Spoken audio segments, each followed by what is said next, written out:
You are in bed right now, or on a couch, or locked in a bathroom, pretending to shower while you watch this on your phone. Either way, no one can see you. No one knows what you are thinking.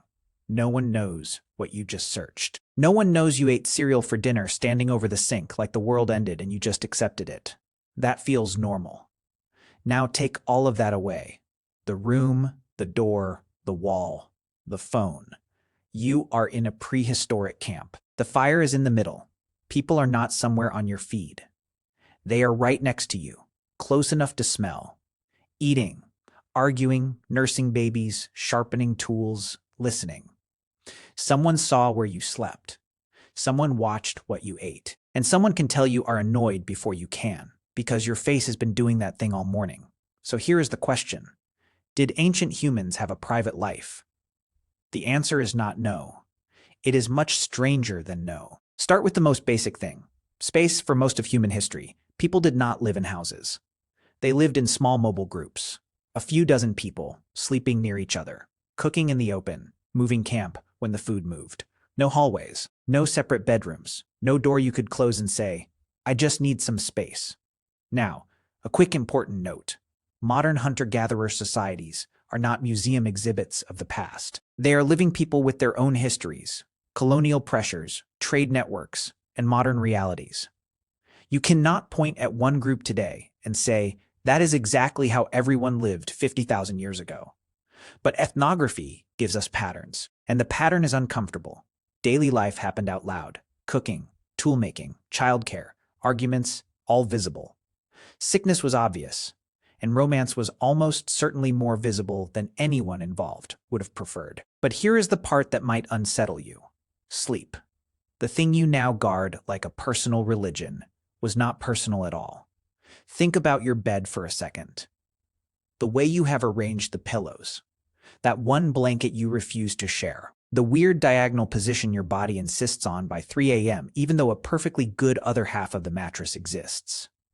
Now imagine sleeping in a camp where survival depends on proximity. Near the fire, near kin, near someone who can hear if something moves in the dark, who wakes when a child cries, when an animal approaches, when the weather shifts. Sleep was not rest in a private cocoon. It was part of the group's operating system. And that changes more than you think. The baby crying at night was not one parent's isolated problem, hidden behind apartment walls.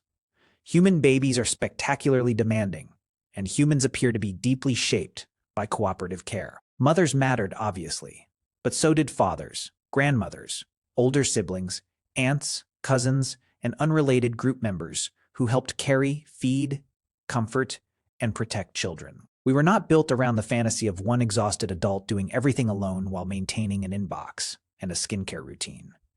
We were built around help, and here is the uncomfortable part. Help is intimate. Help sees things. It notices when you are tired, knows when your child is hungry, knows when you are sick, angry, grieving, jealous, or barely holding it together. That can feel like the warmest thing in the world. It can also feel like being watched by a security camera that loves you. So does that mean ancient humans had zero privacy? No. And this is where the answer starts to flip. Some social psychologists describe privacy not as walls, but as control over access to the self. Who gets to see you? Who gets to hear you? Who gets to hear you? Who gets to know what you are doing, thinking, feeling? By that definition, ancient humans probably did have privacy. They just did not build it out of architecture. They built it out of behavior. And some of these behavioral walls were surprisingly effective. A glance can be a boundary. So can turning away, or walking to the edge of camp, or refusing to discuss certain topics. A ritual can enforce distance. A taboo can enforce silence. Even a joke can draw a line, the kind that says, "We all know what happened, and we are going to make this socially survivable by laughing exactly enough." You do not need a door to create a wall. You just need a shared understanding of when to stop looking. And breaking that understanding had consequences. The person who watched too closely, who asked too directly, who repeated things that were not theirs to repeat, that person had a social problem. Not a legal one, but a real one. In a group of 30 people where you depend on everyone, Being known as someone who violates boundaries is expensive. So prehistoric privacy was not zero, but it was less spatial and much more social. Less about architecture and more about agreements no one wrote down because writing did not exist yet. And those agreements went deeper than you might expect, which brings us to a stranger question. What about the body? Modern people are spectacularly weird about bodies. We hide them constantly, then display them professionally, then edit them digitally, then judge them publicly, then occasionally pay someone to spray them orange before a wedding. Ancient humans had bodies too, obviously. But the meaning of body privacy depended enormously on climate, clothing, group norms, age, sex, and culture. We should not imagine one universal prehistoric attitude toward nakedness. Human cultures vary wildly in what they consider private, shameful, ordinary, sacred, or hilarious. But here is what we can say. Modern body privacy depends on a mountain of infrastructure. Clothing, rooms, doors, bathrooms, mirrors, legal norms. The whole concept that certain functions happen in certain designated places and nowhere else. Prehistoric humans had some of those boundaries, not all. And the evidence for clothing comes from a surprisingly weird place. Body lice. Body lice are adapted specifically to clothing. They cannot survive on bare skin. Genetic studies suggest habitual clothing use may go back tens of thousands of years, possibly over 100,000, though the exact timing is debated. But clothing did not instantly create modern modesty. Early clothing may have been about warmth, sun protection, insects, carrying things, decoration, or status. Covering the body is not automatically the same as hiding the body. So when does the body start becoming personal? This is where it shifts. Archaeologists have found very old evidence of symbolic material culture.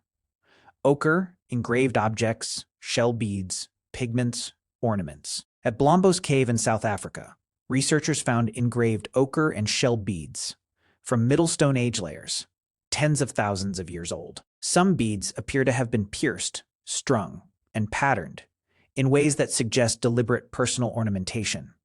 Why does that matter for privacy? Because a bead is a decision about who you are. A pierced shell on a string is not a locked door, but it might be something just as important.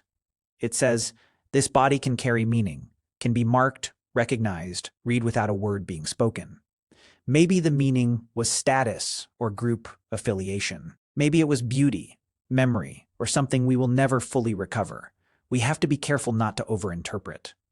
A shell bead does not let us read someone's diary. Ochre does not tell us what a person was feeling on a specific morning 75,000 years ago.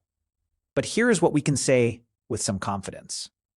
Ornaments suggest that people were not just surviving as anonymous units in a group. They were presenting themselves, choosing what others would see. And that choice is the part that changes everything. Because to present yourself is to select what is visible and what stays hidden. You may not have a locked room, but you decide how your body appears. You may not have a password, but you have a pattern of beads that says something only some people understand. For a social species, that is not nothing. That is a strategy. Now let's talk about love, carefully, because this is the part where a lazy version of this script would get weird fast. The interesting question is not some cheap fantasy about ancient people sneaking around behind bushes. The interesting question is this. Could intimate relationships ever be fully private in a group where everyone depends on everyone else? Probably not. Not in the modern sense. A relationship in a small foraging group is not just two individuals floating in a romantic bubble with soft lighting and a shared playlist. It affects children, food sharing, alliances, jealousy, cooperation, and group stability. Who partners with who matters when everyone has to keep living near everyone after the argument. There is no just move to another city and block them. And here is what makes it worse. Small groups can be emotionally efficient in the most terrifying way. Everyone knows too much, and everyone still has to eat breakfast together. So love may have had private feelings but very public consequences. Desire could be personal. A relationship might not be. Jealousy could start inside one person and become everybody's problem before lunch. And it did not stop with couples. Children made things even less private. Humans are cooperative breeders. Children are metabolically expensive, painfully slow to mature, and completely indifferent to anyone else's schedule. Raising them has often involved networks of care, not just isolated pairs. The camp had stakes in children. Children had stakes in the camp. A baby belonged to parents, yes, but also to a web of watchers, helpers, relatives, and familiar adults who all had opinions. That kind of life can feel beautiful. It can also feel like being on a reality show that never stops filming and never needs a camera. Here is the first big turn. It is tempting to say ancient humans had no privacy because they had no rooms. But that gets it exactly backward. A room is one technology of privacy. It is not privacy itself. Privacy can be spatial, but it can also be mental, social, ritual.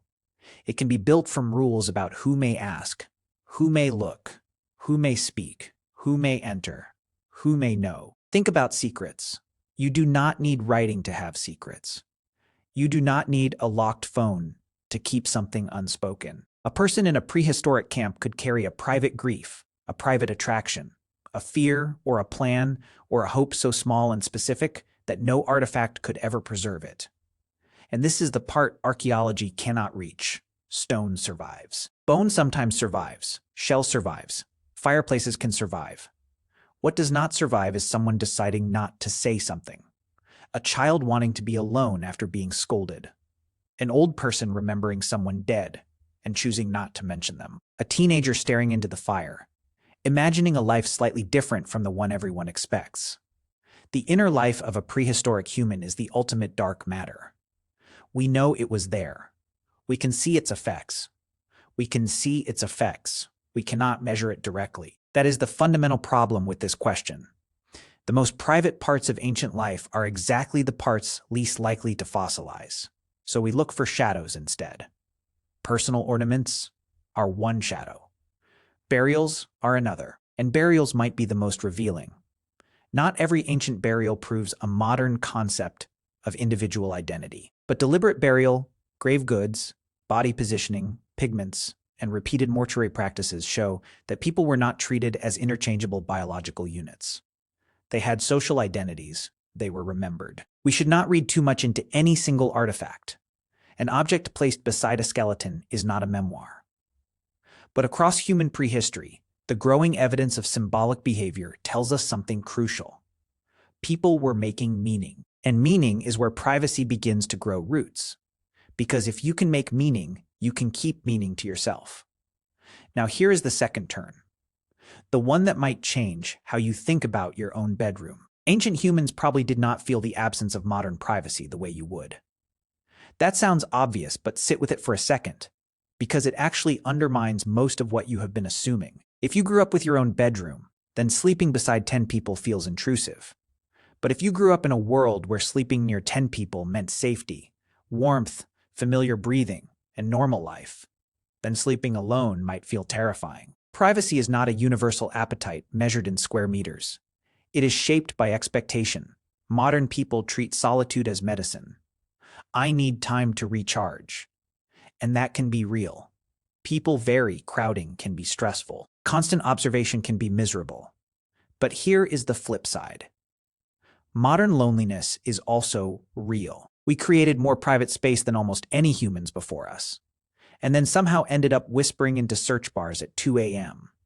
Why do I feel so disconnected? That is not a coincidence. Privacy gives you freedom from other people. It also removes you from the constant small signals that tell a nervous system it belongs somewhere, a face nearby, a familiar voice, someone noticing you have gone quiet, someone handing you food without turning it into a dramatic event. We built the most private civilization in history. Separate rooms, separate cars, separate screens, everyone sealed inside their own emotional climate. And somehow we also built an epidemic of isolation, so severe that public health agencies started calling loneliness a medical risk. Think about that trait for a second. Ancient camps probably had very little room for total invisibility, but maybe they had less of the specific modern pain of being completely unseen. Now, do not mistake this for everything was better before doors. Prehistoric life was hard. Small group life can be intense, restrictive, judgmental, dangerous, and exhausting. If everyone knows everyone, support travels quickly. But so does conflict, so does gossip, so does pressure. A small camp can hold you, it can also trap you. That is the honest version. The point is not that ancient people lived in perfect community and modern people ruined everything by inventing drywall. The point is that privacy has trade-offs, and we are not very good at talking about them. Too little privacy, and you cannot breathe too much, and no one hears you stop breathing emotionally. So how did ancient people manage it? Probably with movement. You go to gather food, you walk to the edge of camp, you sit apart for a while, you tend the fire when others sleep, you go to a water source alone, you work on a tool, hands busy, thoughts somewhere else entirely. You join a hunting party, a gathering group, a conversation that includes some people and not others. You sit with the older women and learn something the younger men do not know. You walk with your brother and say something you would not say in front of your mother. Notice what is happening here. None of these require a room. They require a choice. That is privacy too. Not the privacy of isolation, the privacy of partial access, the privacy of choosing your audience without needing a door to do it. People know where you are, but not everything inside you. People see your body, but not your whole mind. And that distinction might be more important than any wall ever built. This may be the deepest answer. Ancient humans had much less private space than you do, but they still had private selves. Not selves sealed behind doors, selves woven through relationships. A person could be known as the best tracker in the group, or the funniest storyteller, or that difficult relative everyone tolerated because they made good tools. A generous sharer, a quiet child, the one who always wandered off when something hurt. That is not modern individualism, but it is individuality. And here is the strange part. Individuality does not require a bedroom. It requires memory. If other people remember what makes you different, then part of yourself exists in the group. That sounds odd to modern ears, because we imagine the self as something locked inside us, protected from others. But for most of human history, the self may have been something that lived between people. And that might be the strangest idea in this whole video. Not stored behind a password, but carried in reputation, role, ornaments, scars. The way you handled an argument, the stories others kept telling about you long after you were gone. Maybe that is why the modern private room feels so powerful. It gives the self a place to retreat from the social world. But the ancient self may not have needed retreat the same way, because it was not built in isolation. It was formed inside the social world from the very beginning. And still, there must have been moments. That is the part that stays with me. A person sitting just beyond the firelight. A child hiding behind a rock after being embarrassed. A young person touching a bead at their neck and thinking something no one else could hear. A tired parent staring into the coals long after everyone else had finally fallen asleep. No walls, no door, no password. Still private. Not because of any technology, not because of any wall or screen or password, because the most private space a human ever occupied was never a physical room. It was the inside of their own head, and that space existed long before anyone thought to put a wall around it. So did ancient humans have a private life? Not like yours, not behind a lock screen, not in the one room in your apartment where running water gives you permission to stop performing. Their privacy was thinner, leakier, more negotiated, more exposed. But it was not absent. It lived in pauses and distance, in objects worn close to the skin, in thoughts no archaeologist will ever recover. And here is the part that should stay with you after this video ends. You can strip away the house, the phone, the door, the password, the entire modern architecture of being alone. And you still have a person sitting by a fire, surrounded by everyone they know, quietly thinking something that belongs only to them. That might be the oldest privacy there is.